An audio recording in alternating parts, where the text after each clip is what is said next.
beidzot esam nonākuši līdz tam brīdim, ka mums ir jāļauj Maidasam parādīt, ko viņš prot. Tāpēc skatāmies. Mēs esam šobrīd sprintrēji virtuālajā mākonī, kur mēs esam pasūtījuši šajā gadījumā kroni, molāru, mākslīgajam intelektam.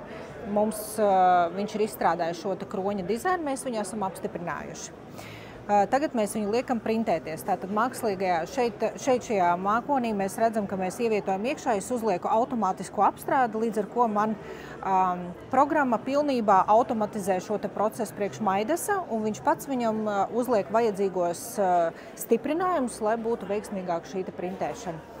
Tagad mēs spiežam confirm, tātad mēs apstiprinām un sūtam viņu uz pašu printēšanu, uz pašu printeri.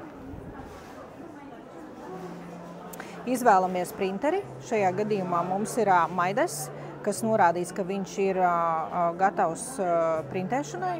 Akceptēju viņu.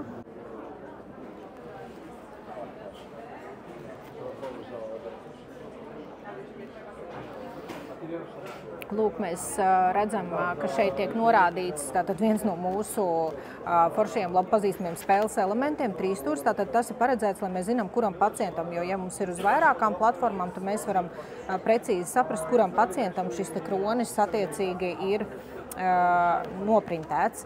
Šeit mēs redzam arī krāsas. Tātad šajā gadījumā mēs uzspiežam uz akceptu. Un šeit būs print now. Bet pirms mēs to darām, mums ir jānoskenē šis materiāls, no kura mēs to darīsim. Tātad veicam noskenēšanu. Nākamais, ko mēs darām, šeit ir instrukcija, ka mums ir jāsajauc šis materiāls, līdz ar ko mēs tieši šādu darbību arī veicam 10 reizes. Jo tā kā tas materiāls nāk kapsulās iekšā, jau uz klīniku ir iespējams pasūtīt kapsulās, lai ir uz vietas, tad attiecīgi šādā veidā mēs vienkārši viņu sajaucam kopā. 10 reizes. Labi. Spiežam next. Nākamā instrukcija nospiežam visu līdz pašam galam un spiežam done. Nākamais noņemam nost aizsargplēvīti, un tas, ko mēs redzam apakšā, ir jau šis šķidrais rezīna materiāls, kas tad arī no kā tad tiks izgatavots šis kronis noprintēts. Nākamais, ko mēs darām, mēs attiecīgi noliekam viņu vietā un iekārta uzreiz automātiski saprot, ka viss ir izdarīts atbilstoši un uzsāk printēšanu.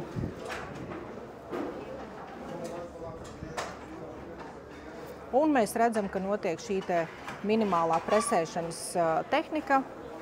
Printēšanā ir procesā, viss notiek 9 minūtes norādītajam kroņa augstumam. Un pa tām 9 minūtēm mēs attiecīgi varam sarunāties ar mūsu pacientu.